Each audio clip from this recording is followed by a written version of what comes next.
Vamos a estar charlando con Carlos Bianco, ministro de Gobierno de la provincia de Buenos Aires. Carlos, buenas tardes, te saluda Enrique de la Calle y equipo de Más o Menos Bien en Radio Madres. ¿Qué tal? Buenas tardes, ¿cómo están? ¿Todo bien, vos? Bien, todo bien.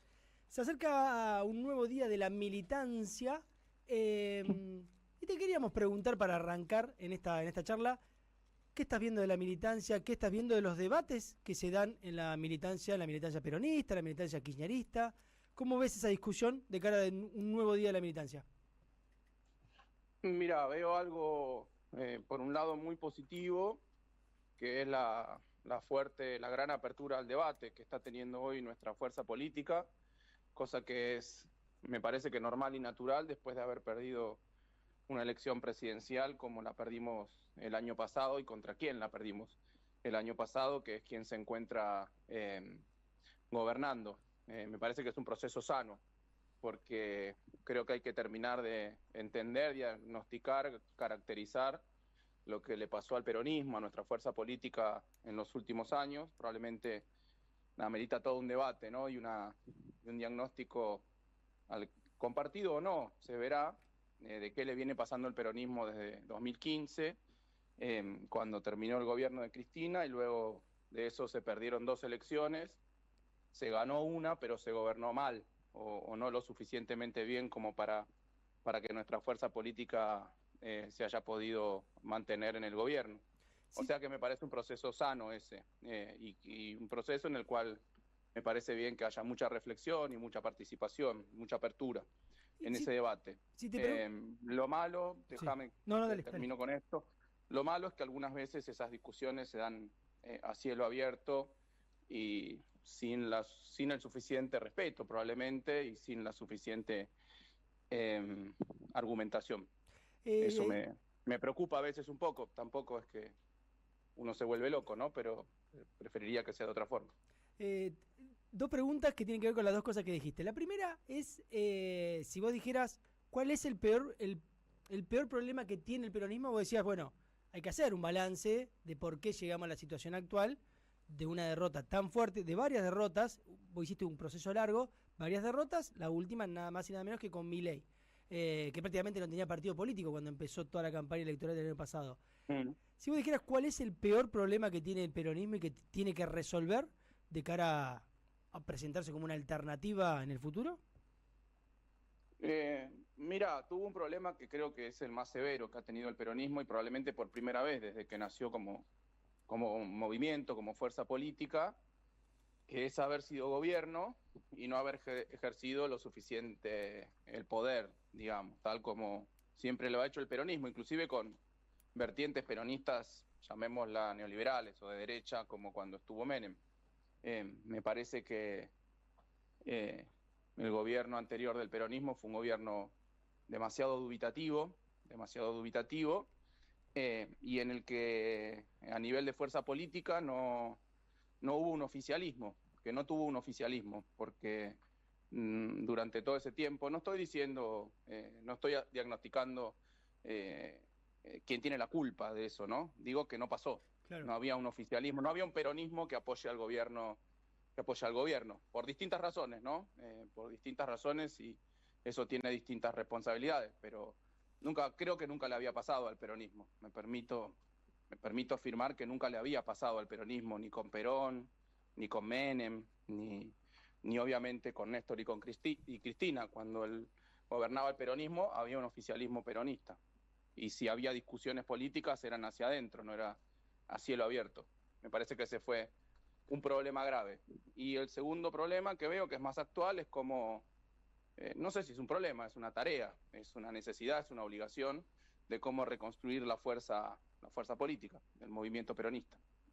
Y te llevo a la segunda parte de la pregunta, que era, vos decías esto de, bueno, no me gusta cómo se da el debate está muy bien que se dé, no tanto el modo en el cual se da, saco la parte de faltarse respeto, que ahí se entiende, pero me quedo con otra parte, que es, ¿no está bien que se dé de cara a la militancia peronista, al pueblo peronista, a la sociedad, ese debate de qué se hizo mal y qué hay que cambiar y qué proyecto de país quiere ofrecer el peronismo a la gente? Sí, es lo primero que dije, que es lo que me parece bueno, que tengas que tenga ese lugar, ese debate, esa discusión, que sea lo más amplia posible, que estén todas las voces representadas. Solo dije que lo que a veces no me gustaba eran algunas formas que trae ese debate, pero después dije que tampoco me volvía loco, así que estamos bien, estamos de acuerdo. Hola Carlos, ¿cómo estás? Te pregunta Santiago. Te quería hacer una consulta respecto, hay como vos hablabas de esta crisis electoral que tuvo el peronismo y se vio sobre todo el último año esto como de, bueno, momento de crisis del peronismo como un regreso a discusiones sobre conceptos de Perón, que por ejemplo muchas cosas parecían como que habían quedado como vacantes en nuestra fuerza política. Por ejemplo, no sé, el concepto de libertad, digamos, totalmente tomado por Milei, digamos, parecía como que no había como definiciones sobre la libertad en el peronismo, y cuando uno va a Perón encuentra un montón de definiciones al respecto, o sobre el nacionalismo. ¿Cómo ves vos esto, digamos, estas discusiones como filosóficas de volver a pensar algunos conceptos que el peronismo había dejado vacantes y que están ahí, digamos, en la historia del peronismo? Sí, mira, yo creo que el concepto de libertad dentro del peronismo lo corta transversalmente, el concepto de libertad corta transversalmente a las tres banderas del peronismo. Y obviamente es un concepto de libertad distinto a como lo toma la derecha o como lo toman ahora los libertarios. No sé, por decirte una de las banderas, la justicia social. El peronismo entiende a la justicia social como un elemento necesario para que las personas, para que los individuos sean libres individual y colectivamente. O sea, no hay libertad posible sin justicia social. Entiendo eso, de esa bandera histórica. Y de lo mismo de la soberanía política y la independencia económica. Me parece que el peronismo entiende también como dos elementos necesarios esta idea de ser soberanos políticamente, de tomar como pueblo nuestras propias decisiones, la independencia económica, es decir, que depender fundamentalmente de nuestros propios recursos y hacer un uso de los recursos de acuerdo al interés nacional, los entiende como componentes de un país libre. Un país libre es eso, es un país soberano, es un país independiente. Un individuo libre es también eso, es un individuo que goza de la justicia social y que por lo tanto es libre en tanto puede como mínimo tener derechos y oportunidades. Después el resto es una libertad un poco ficticia, es una libertad proclamada, y en general es una libertad de empresa.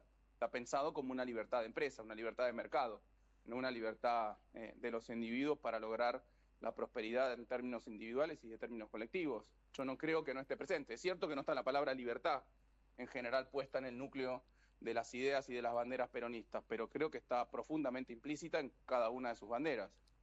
Carlos, te saluda Rodrigo Lugones. Te saco un poquito y te llevo a la parte económica. Sé que tu expertise es la economía internacional. Hace unos días circuló una nota que hiciste en Futurock, algunos recortes, en especial esta idea de que para Argentina, si pensamos desde la concepción del peronismo, el modelo tiene que ser claramente un modelo industrial, porque el modelo de agroexportador con un poquito de laburo social no alcanza para que todos estén adentro. Algo así era tu reflexión. La pregunta es, y considerando que desde la provincia de Buenos Aires puede aparecer una de las fuerzas más contundentes para una nueva etapa en el peronismo, ¿se puede desarrollar industrialmente la Argentina? ¿Está en condiciones de poder plantearse eso actualmente? ¿Cuál es el rol del sector privado en la Argentina? ¿Lo hará solo el Estado? Sí, sí, por supuesto. Eso no quita que sea un proceso seguramente muy largo, como ha sido la experiencia de todos los países que se industrializaron, y un proceso complejo, muy difícil. Ahora, me parece que para que un país se industrialice, y esto lo repaso mentalmente con experiencias exitosas, digamos, de industrialización a nivel mundial, en distintos lugares, en distintos continentes, con distintas realidades, me parece que hay algo previo y necesario, que es el convencimiento de la población. No sé si el consenso, pero sí un convencimiento mayoritario que ese es el camino del desarrollo.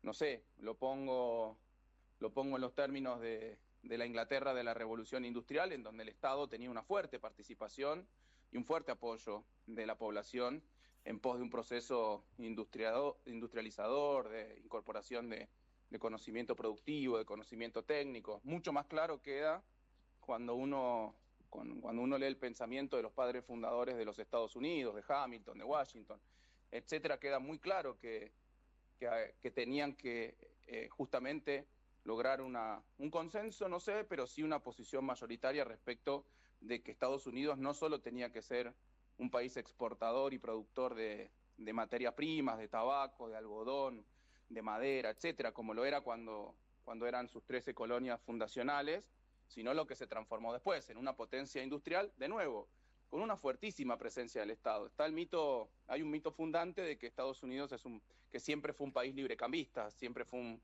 país en donde el Estado no era intervencionista, en donde reinaba el libre comercio, y cuando uno mira la historia de los Estados Unidos es exactamente al revés.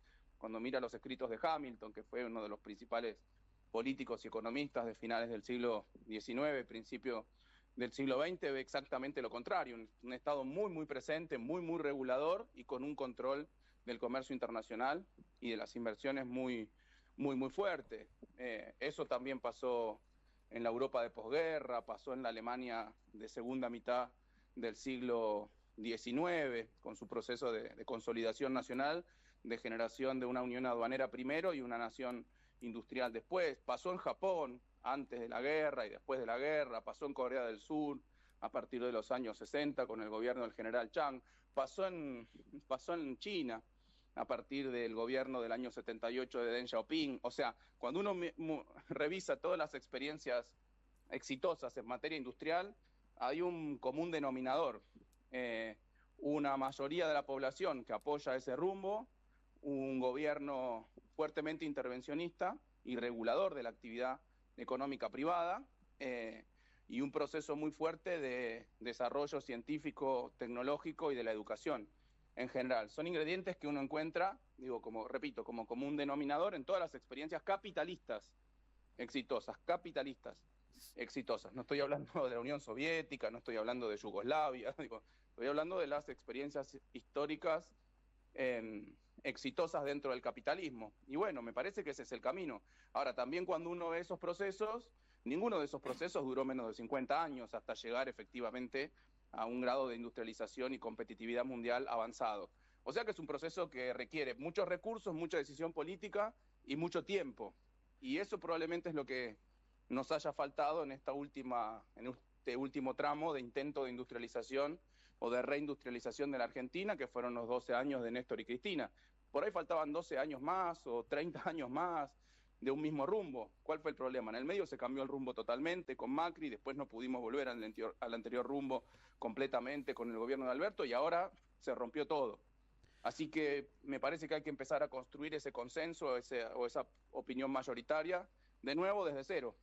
Recién desde cero. Mencionabas la experiencia de Estados Unidos. Bueno, hace muy poco una elección que dio de vuelta la victoria a Donald Trump, que va a volver a ser presidente. Aquí en Argentina se lo asocia muchísimo con las ideas y los planteos de Milei. Sin embargo, a la hora de hacer discursos en materia económica, él es muy de recuperar la tradición de Abraham Lincoln, la tradición de la guerra de secesión, ¿no? Que es básicamente la que impone que termina desarrollándose la industria por sobre el algodón, por ejemplo.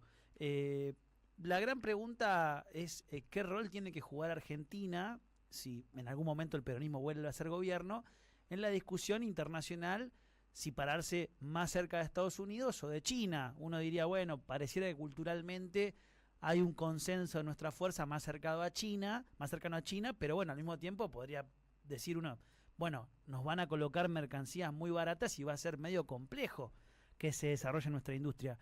¿Qué pensás al respecto de esta discusión? Mira, lo dijiste vos.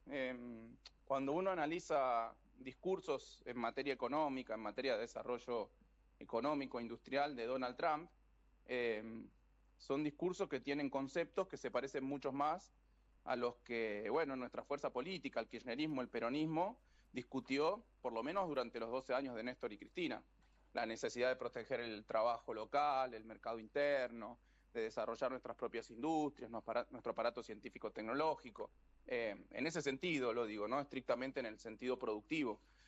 No tiene nada que ver con el discurso de Milei, el discurso productivo o el discurso económico de Trump. Es exactamente lo contrario, me animo a decir. La posición de Milei, una posición en donde no está el Estado, no importa la industria, solo tienen que desarrollarse aquellos sectores vinculados a las ventajas naturales estáticas que tiene nuestro país, como bueno, los sectores agropecuarios, los sectores mineros, los sectores de hidrocarburos, etcétera. Pero ¿cuál es el punto acá? ¿Y por qué creo que es esa sociedad tan sólida que se está generando entre Trump y Milei? Que a Trump le conviene ese rol de la Argentina dependiente y solamente productor de materias primas e hidrocarburos, en tanto siempre Argentina fue una economía competitiva, no complementaria con los Estados Unidos. Si Argentina se quisiera industrializar, se quisiera volver a industrializar, entraría en colisión con muchos de los intereses que tiene Estados Unidos en la Argentina, por ejemplo, vender sus propias manufacturas en Argentina. Y sí se discute mucho respecto de cuál es el rol de China en un futuro desarrollo económico de Argentina, con esta idea también. Bueno, China también es un gran productor de manufacturas y por lo tanto es competidor de Argentina, en tanto Argentina intente consolidarse industrialmente. La verdad debo decir que China, yo trabajé mucho tiempo de esto, tanto en la universidad como en la Cancillería. La verdad que China creo que no ve al mercado argentino como un mercado competidor de sus manufacturas. De hecho, nunca hemos tenido un problema en ese sentido, un problema diplomático, un problema de denuncias, por ejemplo, en la OMC, como sí hemos tenido por parte de Japón, de Unión Europea, de Estados Unidos, por algunas de nuestras políticas proteccionistas que llevamos adelante durante el segundo gobierno de Cristina. Sí, durante el segundo gobierno de Cristina fundamentalmente, sino que me parece que a China de Argentina le interesa puntualmente la posibilidad de obtener algunos recursos, algunas materias primas, pero no le preocupa un incipiente desarrollo industrial de Argentina, cosa que sí entiendo le preocupa más a Estados Unidos. Por lo tanto, me parece que hay una complementariedad mayor con China. Ahora, esto no quiere decir que nosotros tenemos que hacer un alineamiento automático, político, ni comercial, ni económico, ni tecnológico con China. Lo que determinó la histórica tercera posición del peronismo es otra cosa. Es defender en los foros internacionales, en la arena internacional, los intereses nacionales en el marco de un proyecto de industrialización del país y de integración con la patria grande. Cosa que no implica un alineamiento automático con nadie, sino que implica fundamentalmente, repito, defender los intereses de la nación y, en primer lugar, integrarse económicamente con los países de la región. Ningún alineamiento automático. Digo, tenemos que buscar aprovechar de cada uno de nuestros socios económicos a nivel mundial, de las potencias económicas, lo que más le convenga a nuestros intereses. Por ejemplo, si nosotros queremos desarrollar la exportación de hidrocarburos o de alguna materia prima, y para eso se requiere una gran inversión en materia portuaria o en materia de infraestructura, y bueno, para ese fin habrá que, y no tenemos el capital, por ejemplo, habrá que aliarse con alguna potencia que esté dispuesta a llevar adelante esa infraestructura. Y no le veo un problema con eso, que es lo que están haciendo muchos países de América Latina. La semana pasada, por ejemplo, Xi Jinping inauguró un puerto de aguas profundas muy, muy grande en Perú. Y no hay una asociación directa y lineal entre Perú y China, solamente fue algo que le convenía a las dos partes, me parece. Y si le convenía a las dos partes, está bien. Carlos, estamos charlando con Carlos Bianco, que es ministro de Gobierno de la provincia de Buenos Aires. Vos decías que para que la Argentina se industrialice es necesario un gran consenso social, económico, político. Una opinión mayoritaria, no sé si tal cual, consenso. tal cual. Sí. En ese sentido, por tu experiencia como funcionario de la Cancillería, ahora en un rol muy importante de la provincia de Buenos Aires, ¿qué podrías decir de los actores económicos de la Argentina, de los grandes empresarios? ¿Están esa opinión mayoritaria en pos de, che, tenemos que ir por acá? Digo, en el sentido de avanzar en la industrialización. No, digo que hay sectores muy poderosos, muy concentrados en Argentina, que están pensando en otro modelo. Y no digo ni que está bien ni que está mal, es otra idea, es otro perfil. Y bueno, es una disputa política, Hay algunos sectores que se sienten más cómodos con una Argentina agroindustrial, exclusivamente agroindustrial, o exportadora de commodities, y eso les genera muchas ganancias y muchos beneficios. Si lo mirás desde un punto de vista empresarial, está perfecto. Buscan maximizar su ganancia y ese es el objetivo del sistema capitalista para una empresa o para un empresario. Ahora, el punto que quienes hacemos política no solo estamos, y ni siquiera estamos buscando, no es nuestro objetivo, la maximización de ganancias de una empresa, ni mucho menos. Estamos viendo cómo desarrollar un país inclusivo, que le dé posibilidades de bienestar, posibilidades de trabajo, posibilidades de desarrollo, posibilidades de futuro al conjunto de la población. Y yo creo que un país solamente, exclusivamente agroexportador o exportador de minerales e hidrocarburos, y bueno, le puede dar bienestar y prosperidad y posibilidades a una parte de la población, pero no a los 45 millones. Para esos 45 millones hay que pensar en otro modelo, y yo creo que eso es un modelo industrial. Carlos, siguiendo un poco esta línea, digamos, sobre el debate de la industrialización, la reindustrialización de la Argentina, ¿no? Este horizonte que el peronismo siempre discute. Hay algo, digamos, que se ve, digamos, por estos días, que es, bueno, es muy, digamos, muy notorio, digamos, cuando uno va a un supermercado o hace la locura de ir a comer afuera, digamos, que es el tema del precio de los alimentos, ¿no? Que es algo que se ve, digamos, y que uno piensa, che, qué difícil, ¿no? Digamos, como generar una gesta de reindustrialización con alimentos, digamos, si uno piensa, digamos, que el precio de esos alimentos después pasan a la industria. ¿Cómo ves vos, digamos, esa discusión? En su momento el kirchnerismo tenía pensado esta discusión sobre las retenciones, digamos, está, digamos, toda esa gestión económica. ¿Cómo ves puntualmente esta discusión, digamos? Porque es un tema importante en la economía.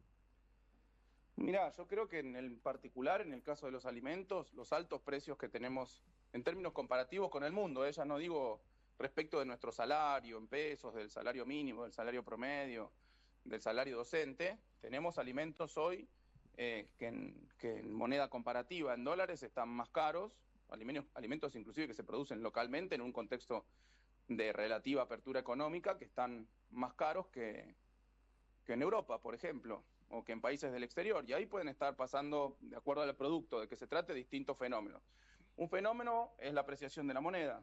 Luego de la fortísima devaluación que llevó adelante Milei a principios de año, a finales del año pasado, perdón, hubo un proceso muy fuerte de apreciación de la moneda, porque el ritmo de devaluación que se fijó, esto que se conoce como crawling peg, de 2% mensual, terminó siendo mucho más bajo que la inflación realmente existente durante todos estos meses, y eso generó una apreciación de la moneda y por lo tanto una pérdida de competitividad de toda la producción nacional, pero también obviamente de los alimentos. Después hay otro punto que se observa sobre todo en los bienes de consumo masivo, en alimentos, en domisanitarios, etcétera, que es la fuerte concentración de la oferta que tenemos en Argentina. Y por lo tanto, en mercados concentrados, esto lo sabe perfectamente Milei, porque se supone que esto lo debe haber aprendido en la universidad, en mercados fuertemente concentrados, tipo oligopólicos, tipo monopólicos, hay una fijación de los precios en niveles que maximizan las ganancias, pero que no son el costo medio mínimo, digamos, el costo unitario menor posible, y por lo tanto eso también eleva el precio de los alimentos. Y cuando uno hace la comparación internacional, también tiene que tener en cuenta que hay muchos países que en el discurso son liberales, librecambistas, que están en contra de la intervención del Estado en la pública, digamos, pero que después pagan fuertes subsidios a su producción de alimentos, y eso mantiene los precios de esos alimentos artificialmente bajos. Esto pasa muchísimo en Europa, por ejemplo, en donde no tienen la escala suficiente para la producción de alimentos, ni siquiera comparable al caso de Argentina, al caso de Brasil, y subsidian mucho a sus productores locales para que sostengan la producción de alimentos, porque tienen una política de soberanía alimentaria, pero para que sostengan sobre todo artificialmente bajos los precios de los alimentos.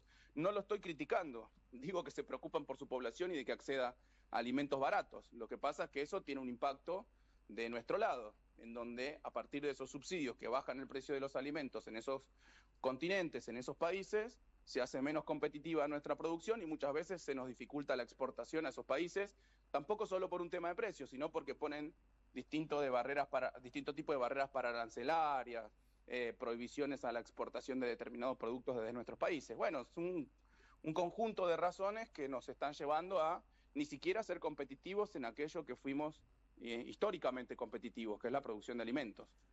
Carlos, la última, y tiene que ver con algo más coyuntural, que es que en esta semana se conoció la sentencia contra Cristina Fernández de Kirchner, la expresidenta. Desde la provincia de Buenos Aires se realizó una conferencia de prensa muy interesante en la que se explicó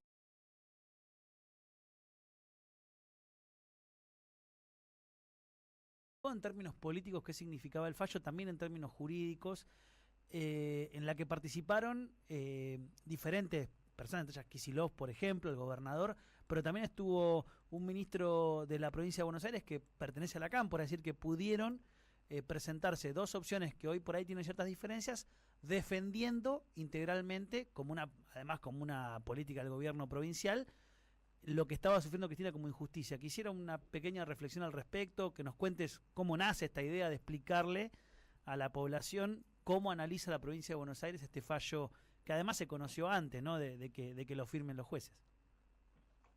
Sí, no, me parece todo muy natural. En el marco de nuestra fuerza política, Cristina es una referencia principal de nuestra fuerza política, 2 veces presidenta, una vez vicepresidenta. Me parece lo normal salir a defenderla públicamente como siempre lo hicimos, como lo hicimos aquel 13 de abril, todos los que estábamos ahí estuvimos en Comodoro Pi, como lo hicimos cuando fue el alegato del fiscal Luciani, en donde se conoció posteriormente el fallo en primera instancia, y como lo hemos hecho ahora el lunes pasado, sabiendo que, porque ya lo habían adelantado por los medios, los jueces de la causa, cómo iba a ser el fallo. Es lo que siempre hicimos, más allá de Cristina y fundamentalmente por Cristina, pero también señalar que en un país democrático que pretende ser libre, que pretende tener soberanía, si la justicia está cooptada por intereses políticos particulares, por determinadas fuerzas políticas, por determinados intereses económicos, bueno, es muy difícil pensar en un país en esos términos, en donde la justicia no es independiente, sino que actúa de acuerdo a intereses económicos e intereses políticos, como visiblemente es este caso. Visiblemente es este caso.